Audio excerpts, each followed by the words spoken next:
My goodness, if this continues, we'll go under. Mary, the president's daughter, said this as a tear rolled down her cheek. The company was full of memories for Mary and her father. But if things kept going this way, they'd eventually have to declare bankruptcy. None of this would have happened if John hadn't poached a bunch of employees and started his own company. Seeing Mary's tears, I decided I couldn't let her cry anymore and gave it my all. Her tears changed me, a man who had gotten old and given up on new dreams. So, I showed a bit of magic and saved the company. Everyone wants to work with David. Who are you, really? Now, how should I answer that? My name is David Taylor. I'm a 50-year-old engineer at an IT company called Smith Systems. At 50, you're not young, but it's supposed to be the prime of your working life. If you have a family, you should be done with the kids' education expenses, and it's a time to enjoy life. Unfortunately, I seem to be far from that kind of happiness. After graduating from college, I got a job at a major corporation and got married 3 years later. Life was smooth until then, but things started going downhill around the time her son was born. I often brought work home, but I couldn't concentrate with my son around, leading to constant fights with my wife. Eventually, my wife left with our son, and we divorced. I continued to pay child support until my son turned 22, and now that he has graduated from college and joined a major corporation, I am finally taking a break. When my son was little, we met regularly. But my son had no complaints about life without me, and when I saw him, he looked bored, so I did not know what I was seeing him for. Eventually, my ex-wife remarried, and my son no longer wanted to see me. I didn't act like a father, and back then, I didn't reflect on my actions. I just felt abandoned. Being alone is really lonely. The thought of living alone for the next 10 or 20 years depresses me. Thinking that this is life made me lose motivation for everything.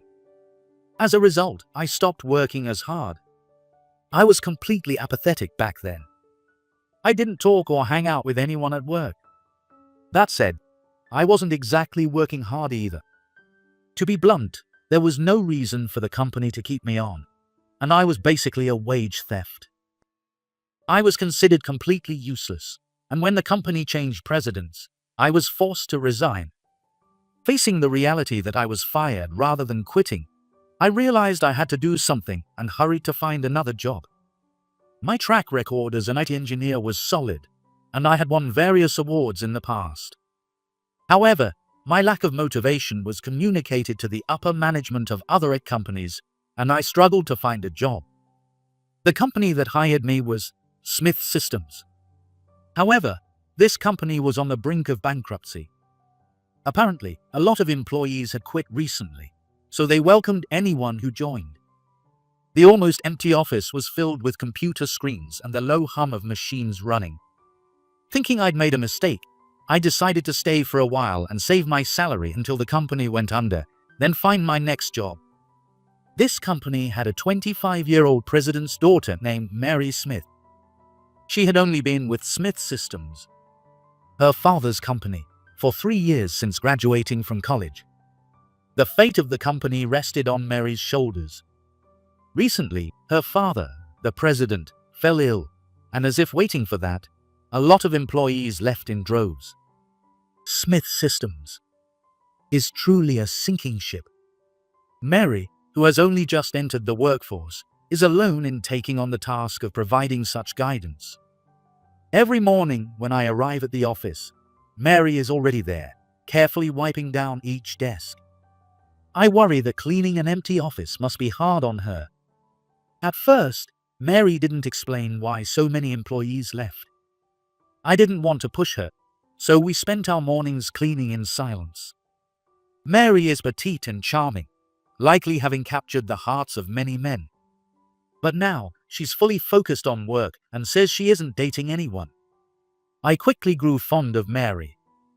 It's more like a parent's affection for a child than romantic love. Mary is always positive and tries to lift the mood with her smile. Though now, it's just the two of us. If even one more employee comes back, The situation will improve. Let's hang in there until then." With a rag in hand, she makes a small fist, striking a determined pose. Seeing her like this, anyone would feel the urge to protect her, not just me. After cleaning, we each go to our desks and power up our computers. I've heard the low whirring sound of machines for years, and it always quietly motivated me.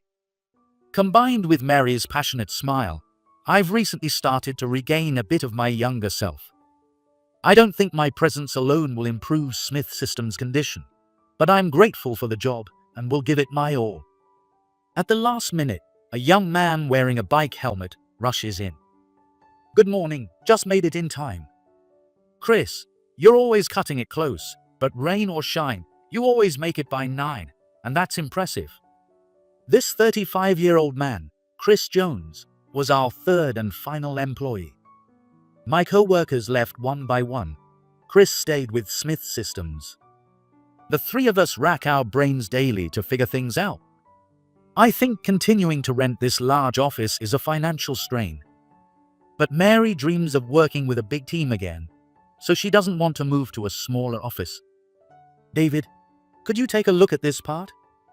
I think there might be a more efficient way, but I can't seem to come up with a good idea." Chris claims he's bad at socializing, but he's never shy around me. I couldn't help but feel a bit flattered by Chris's loyalty, despite my lack of popularity.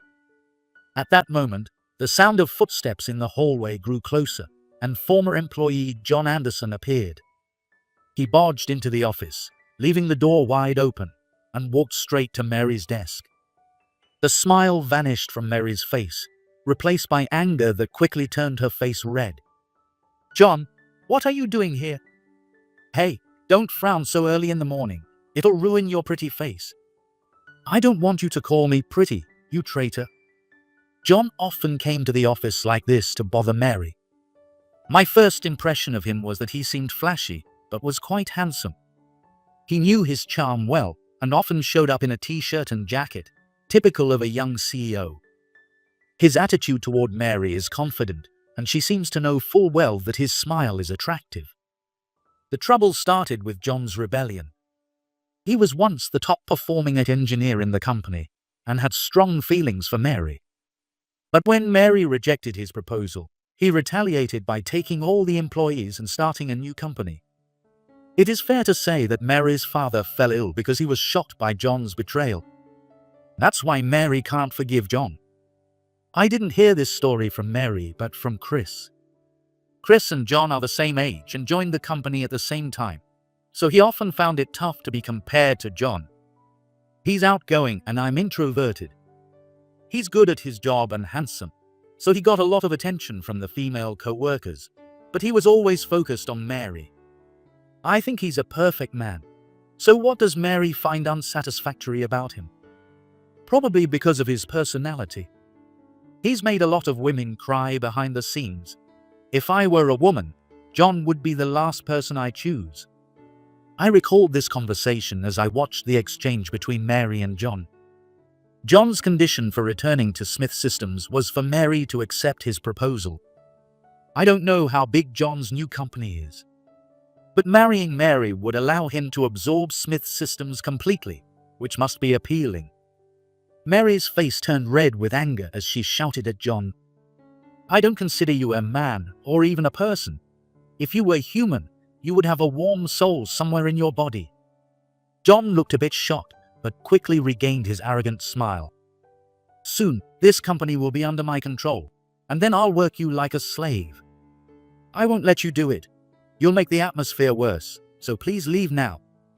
Mary looked ready to throw her mug at him, so I quickly intervened to stop her. John glances at me and looks surprised for a moment, but quickly returns to his sarcastic smile and turns on his heel to leave. Watching John leave, I felt an overwhelming fatigue. I slowly walked to my desk, sank heavily into my chair, and let out a big sigh.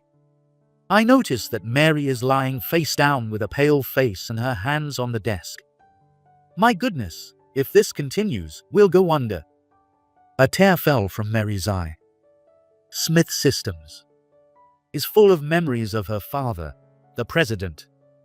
But if things kept going this way, they'd eventually have to declare bankruptcy. None of this would have happened if John hadn't poached so many employees and started his own company. Mary, who was always cheerful and smiling, was so frustrated that she burst into tears.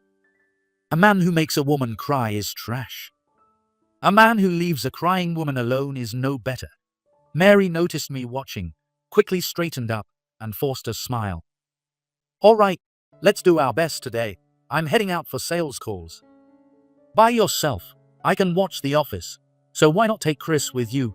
It's a lot to handle alone while looking for new clients." Chris stayed on the condition that he doesn't have to talk to anyone. Talking to people is a good change of pace for me, so I'll be fine. See you later.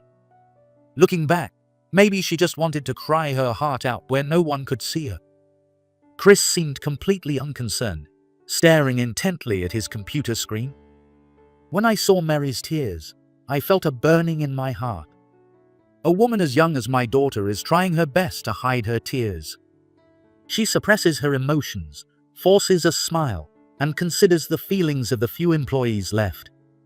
Seeing Mary like this made me want to give my past apathetic self a punch. Mary's tears changed me, as I had grown old and had no new dreams. "Chris, I need to step out for a bit today. Can you handle the office?" "Sure, go ahead." Chris didn't seem passionate about anything other than his skills and work, but I saw that as his unique trait. We were likely in for a long haul together, and I had a lot of respect for Chris's abilities. I left the office building, hailed a cab, and got off in front of a 5-story building a short walk from the station. It was an IT vocational school where my best friend, Richard Miller, was a lecturer. When I asked to meet him, he came down to the first floor immediately. "David, long time no see. Have you thought about becoming a lecturer here?" "Give me a break. I'm terrible at speaking in front of people. Besides, for the first time in a long while, I feel passionate about continuing my career." "I didn't realize that you, with that ice-cold heart, were feeling so passionate. Tell me the details." Richard knew me well, including my long-standing apathy. Seeing my rare enthusiasm, he was genuinely interested. I quickly explained how I left my previous company and joined Smith Systems, now on the brink of bankruptcy, and how Mary, the president's daughter, was fighting to keep it afloat. Richard listened intently. "So, what do you want me to do? I'll do anything for David's passionate fire." "Don't tease me. This isn't about romance. I just want to help Mary, who is desperately trying her best. It's like atonement for my previously unmotivated life." I asked him to recommend talented students and graduates from his school to join Smith Systems. I love my students as well. It's better for them to gain experience under you than to be used up by some other company. After all, you're still known as the legendary programmer. Gradually, talented individuals began applying for Smith Systems and were hired. Eventually, Mary was officially appointed as the president and CEO of Smith Systems. Perhaps due to this new responsibility, Mary became more proactive and gave precise instructions to her team. Though her cute looks often drew attention, her skills as an engineer were solid. While working hard myself, I shared my experience and knowledge. Together, we created various systems and software. Eventually, the high quality of Smith Systems products began to be recognized everywhere. Finally, we achieved our highest sales ever. This way, Smith Systems averted bankruptcy, and the business stabilized. The number of employees grew, and their quality was excellent. Customer trust increased, and the future looked bright for all of us. I felt a moment of satisfaction, but Mary never stopped. I had mistakenly thought of Mary as a pitiful young lady. In reality, she was much tougher and more determined than we imagined. Mary finally began her revenge on John.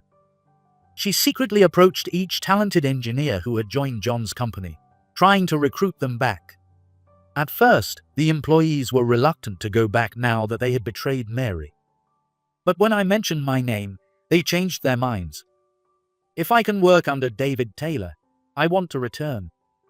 One by one, they came back to Smith Systems. Even Mary was puzzled by this. Why would these seasoned professionals want to work with an old guy like me? Before we knew it, Smith Systems became renowned as a company that attracted talented engineers. And the main contributor to this success was none other than me. "Everyone wants to work with David. Who are you really?" How should I answer that? At that moment, Chris came over to us. "Mary, you may not know much about the history of American system technology, but I've known from the start that David is a remarkable person." A remarkable person. What did David do? Back in 1999, a significant number of Americans believed in Nostradamus' great prophecy. Nostradamus, a French prophet, predicted that humanity would go extinct in July 1999. The so-called end of the century comes once every 1,000 years. From the 20th century to the 21st century. In this unstable time, I created a game based on Nostradamus' great prophecy, which became a massive hit. In the end, no major incident occurred that would affect the human race, and we are now safely living in the 21st century. 25 years have passed since then, and most Americans have forgotten about that game. Since Mary was born that year, she couldn't possibly remember it. However, for students in the IT field, especially those studying game development, I had become a godlike figure. I knew from the beginning, I'm really glad I stayed with Smith Systems. After all, I became David's top apprentice. I'm surprised that you were his apprentice. This was a long time ago, though. The IT industry is a world of rapid development, where technology from a year ago is obsolete. If you don't constantly look to the future, you'll quickly fall behind and fail as an engineer. I was even bewildered that an old game I created was treated like a Bible. Mary turned her face and thanked me deeply. "David, thank you so much for joining our company. Without you, Smith Systems would have gone bankrupt. You saved us." "Mary, please stop. I'm the one who should be thanking you. I've lived my life rather carelessly until now. Your determination to save your company changed me." "Mary, David, you two are being unfair. Include me too." If Chris hadn't been there, the company would have completely ceased to function. The three of us are like the founders of the second Smith Systems. We pledged to continue working together with all our might. One day, John, deprived of most of his capable employees, came running into Smith Systems. He barged into the office and headed straight for Mary's desk. He yelled at Mary, demanding his employees back. But Mary remained calm and composed. "The employees chose our company. If your company was more attractive than ours, they wouldn't have been swayed by my offers. If Smith Systems is more attractive, it's not because of you. I know David Taylor is here. He's an outrageous schemer. Feel free to resent me. I'm glad I didn't become your wife." The former colleagues in the office looked at John with disdain. Having worked under John, even for a short time, they were all too aware of his terrible personality. Many employees had vented their frustrations about John to me. John left with a parting shot. "I'll remember this." The next move John made was quite unexpected. He tried to bribe me. He thought that if he could win me over, all his problems would be solved. But there was no way I would be swayed by such an offer. On the contrary, I felt a growing urge to drive John to the brink. One of his former employees exposed his company as a complete sweatshop in a local newspaper. He revealed that working on holidays was the norm. And despite working overtime almost daily, they were given excuses like, "The company just started," and never received fair pay. In response to the newspaper's interview, John brazenly claimed that the former employee lacked skills and was only hired out of pity. This escalated into an all-out war. The former employees sought help from ex-colleagues who had returned to Smith Systems, gathering numerous testimonies. The story grew, and the back-and-forth rebuttals in the newspapers continued. John was clearly at a disadvantage, and soon his company became widely known as a sweatshop. Eventually, John's company was left without any employees. Despite job postings, the bad reputation persisted, and no new hires came. A returning employee sighed. That place had office space to match, though. I could easily imagine John sitting stunned in the CEO's chair, amidst a spacious office filled with empty desks and computers. The petty thought of visiting John's office under the guise of work crossed my mind. But the best course was to avoid any further involvement. I pushed thoughts of John out of my mind and focused back on the work I had left unfinished. The software released by Smith Systems kept becoming hits one after another.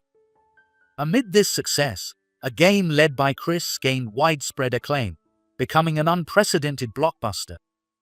Chris personally reached out to illustrators and voice actors for this game's production. Though he struggled with talking to people, he learned the true meaning of responsibility by overseeing a game with his name as the chief director. I noticed how Mary looked at Chris with admiration. Eventually, an art book featuring Chris's game world was published and became a huge success, even amid a publishing slump. Riding this wave, there was talk of turning the game into a cartoon. Though it was an unfamiliar world for Chris, Mary boldly entrusted him with the task. She quietly told me, "Please help him if anything comes up." Chris joined the cartoon production committee and, as the original creator, worked tirelessly to maintain the game's world through numerous meetings. Over time, he gained a stronger presence and grew into a responsible man. The cartoon became a huge hit, leading to an animated film at the end of the year. Furthermore, a live-action adaptation featuring famous young actors was slated for the next year. Mary, as president, also grew more dependable. At first, there were a few people inside and outside who looked down on her because she was just a pretty daughter of the president.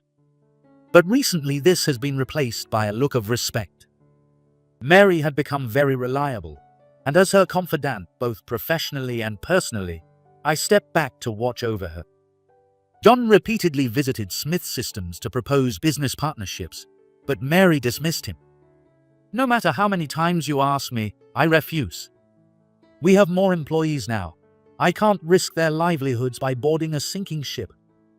Eventually, John stopped showing up. His company finally went bankrupt. I wonder if John could have imagined the situation today when he set up his big office and built his own castle. With all the employees gone, at least the company didn't go bankrupt with unpaid salaries. In the end, only one software product had been commercialized before the company's collapse. A large stock of this product was left in a big warehouse. He tried to sell it to cover some losses, but no company was willing to buy it. Ultimately, he sold the newly purchased luxury condo to cover the company's debts. After that, John bounced from one IT company to another, but none lasted long. He is said to have a bad character and womanizing personality, causing nothing but trouble. Eventually, he was pursued by debt collectors, forcing him to leave his apartment and go into hiding. He vanished without a trace, and now no one knows where he is or how he is surviving. A year has passed since then. Today is the day of Chris and Mary's wedding. The ceremony was solemnly held in a chapel. The former president, who had been recovering from illness, appeared for the first time in a while and walked Mary down the aisle. He had worked hard on his physical therapy to be able to walk alongside his daughter on this day. Seeing Chris and Mary standing side by side with happy faces reminded me of the day I first visited Smith Systems. Back then, we were in a desperate situation with nowhere to go but up. Now, the three of us probably have the best expressions on our faces that we've ever had. This couple will face many challenges in the future. I might also encounter unexpected misfortunes. However, we have developed the strength to climb this far, and our spirits have been fortified. No matter what happens from now on, we'll be all right. In my heart, I deeply thanked Mary. She was the angel who woke me up from my unmotivated life. I applauded their happy smiles from the bottom of my heart.